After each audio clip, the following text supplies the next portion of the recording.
Family student, this is Aadhya. Welcome back to the channel. आज हम फिर से 9th क्लास के चैप्टर 7 यानी कि ट्राइंगल्स कॉन्ग्रेंसी जो हमने स्टार्ट किया था और फिर बीच में हमने हीरोन्स फॉर्मूला की वीडियोस डालनी शुरू कर दी थी एग्जाम्स के पॉइंट ऑफ व्यू को देखते हुए। अब फिर से हम चैप्टर 7 को कंटिन्यू कर रहे हैं क्वेश्चन नंबर 3 के साथ, जिसकी फिगर मैंने बोर्ड पर बना दी है और क्या क्या क्वेश्चन में दिया है वो एक बार हम पढ़ लेते हैं। AD and BC are equal perpendicular. देखिए AD और BC दोनों इक्वल परपेंडिकुलर्स हैं। इस पे मार्क भी लगा दिया है। ये दोनों परपेंडिकुलर्स हैं यानी कि 90 डिग्री का एंगल बना रहे हैं और साथ ही साथ ये दोनों आपस में इक्वल भी हैं और ये दोनों के दोनों परपेंडिकुलर्स AB पर डाले जा रहे हैं। ठीक है, show that CD bisects AB। और हमें ये शो करना है कि जो CD है वो AB को बाइसेक्ट कर रहा है। तो हम अपनी पहली कैटेगरी में यहाँ पर गिवन डालते हैं हेडिंग, और क्या क्या दिया है हम लिख लेते हैं। सबसे पहले हमें दिया है कि AD इस AB पर परपेंडिकुलर है। परपेंडिकुलर का सिंबल उल्टा T होता है, ये हमने लिख दिया है। फिर हमें दिया है कि BC भी AB पर परपेंडिकुलर है, ये भी हमने लिख दिया है।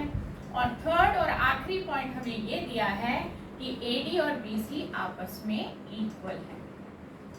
ठीक है, अब हमें क्या करना है हम पढ़ लेते हैं। Show that CD bisects AB।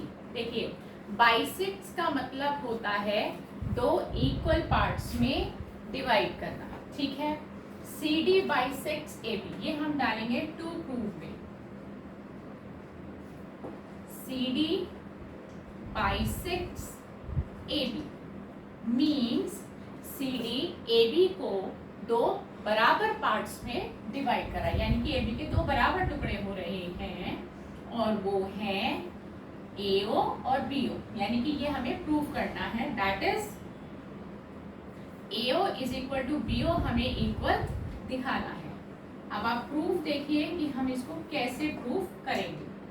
देखिए आपको दो ट्राइंगल्स दिखाई दे रहे होंगे। नीचे वाले ट्राइंगल का नाम है AOD, इस ट्राइंगल का नाम है AOD और इस ट्राइंगल का नाम है BOC।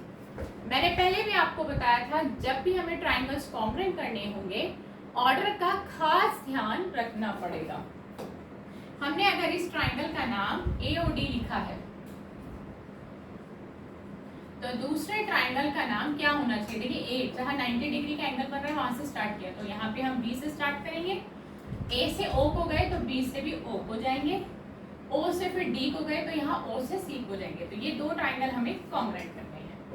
कॉन्ग्रुएंट करने के लिए हमें 3 इक्वल पार्ट्स चाहिए होते हैं। अब वो ढूंढते हैं हम। देखिए सबसे पहले जो दोनों एंगल 90 के बन रहे हैं इसको 1 और 2 एंगल का नेम दे दीजिए और आप यहाँ लिख देंगे एंगल 1। जो ट्राइंगल पहले लिखा है उसके पार्ट्स पहले आएंगे। Angle 1 is equal to angle 2 each 90 degree. ठीक है, उसके बाद जब दो साइड्स एक दूसरे को काटती हैं, मैं आपको सेकेंड पार्ट बताने जा रही हूँ। मैंने आपको इसके बेसिक्स जब हमने चैप्टर 6 के लाइंस एंड एंगल्स में बताया था कि जब दो लाइंस एक दूसरे को इंटरसेक्ट करती हैं तो आमने सामने बनने वाले एंगल्स इक्वल होते हैं। ये दो लाइंस एक दूसरे को काट रही हैं, एक ये एंगल बन रहा है और एक ये आमने सामने है। इनको हम वर्टिकली ऑपोजिट एंगल कहते हैं। तो ये हो गया 3 और ये हो गया 4, हमने इनको नेम दे दिया है। तो हम यहाँ लिखेंगे angle 3 is equal to angle 4 और ब्रैकेट में लिखेंगे वर्टिकली ऑपोजिट एंगल्स, जिसको शॉर्ट में हम VOA कहते हैं। तो ये हो गए हमारे वर्टिकली ऑपोजिट एंगल्स। अब हो गए हैं दो पार्ट्स और रह गया है हमारा तीसरा पार्ट, और वो क्या है क्वेश्चन में ही दे रखा है। AD और BC आपस में इक्वल है। देखिए AD इस ट्राइंगल का पार्ट हो गया और BC इसका कॉरेस्पॉन्डिंग पार्ट हो गया। दो अल्फाबेट से साइड बनती है AD इक्वल टू BC। ये आप रीजन देंगे गिवन। रीजन लिखने बहुत जरूरी है, जहां जहां मैंने लिखे हैं वहां वहां जरूरी है।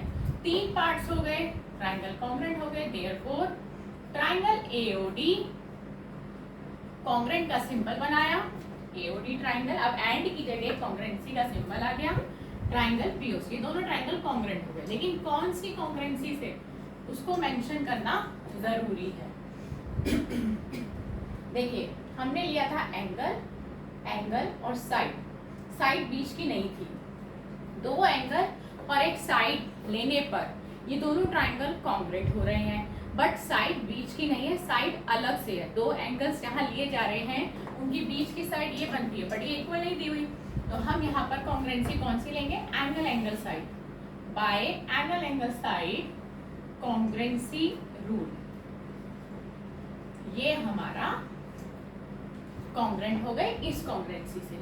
अभी हमारा क्वेश्चन खत्म नहीं हुआ, मैंने आपको एक बात बताई थी कि जब 2 ट्राइंगल्स कॉन्ग्रेंट हो जाते हैं तो उनके बाकी के बचे हुए सभी कॉरेस्पॉन्डिंग पार्ट्स इक्वल हो जाते हैं सीपीसीटी रीजन से। देखिए एओ इसकी साइड है इस ट्राइंगल की और बीओ इसकी कॉरेस्पॉन्डिंग है। कॉरेस्पॉन्डिंग कैसे पता चला, इसके फर्स्ट 2 अल्फाबेट, इसके फर्स्ट 2 अल्फाबेट और हमें टू प्रूव में यही चाहिए, एओ और बीओ। तो आप यहाँ लिखेंगे so AO is equal to BO, क्योंकि ये ट्राइंगल कॉन्ग्रेंट हो चुके हैं तो इनके बाकी के सभी कॉरेस्पॉन्डिंग पार्ट्स इक्वल हो जाते हैं। रीजन लिखते हैं बाय सीपीसीटी। ये क्वेश्चन हमारा हो गया है कंप्लीट एंड प्रूव्ड। बहुत ही सिंपल स्टेप्स थे, आई होप आप सबको समझ में आया। और ये कॉन्ग्रेंसी हमने यहाँ पर एंगल एंगल साइड लगाई है, ऑर्डर चेंज किया है, ASA एक्चुअली में कॉन्ग्रेंसी होती है, लेकिन मैंने आपको बताया था इसकी हम ऑर्डर चेंज कर सकते हैं, एंगल एंगल साइड कर सकते हैं। तो नेक्स्ट क्लास में नए क्वेश्चन के साथ आपसे फिर मिलेंगे। Goodbye friends.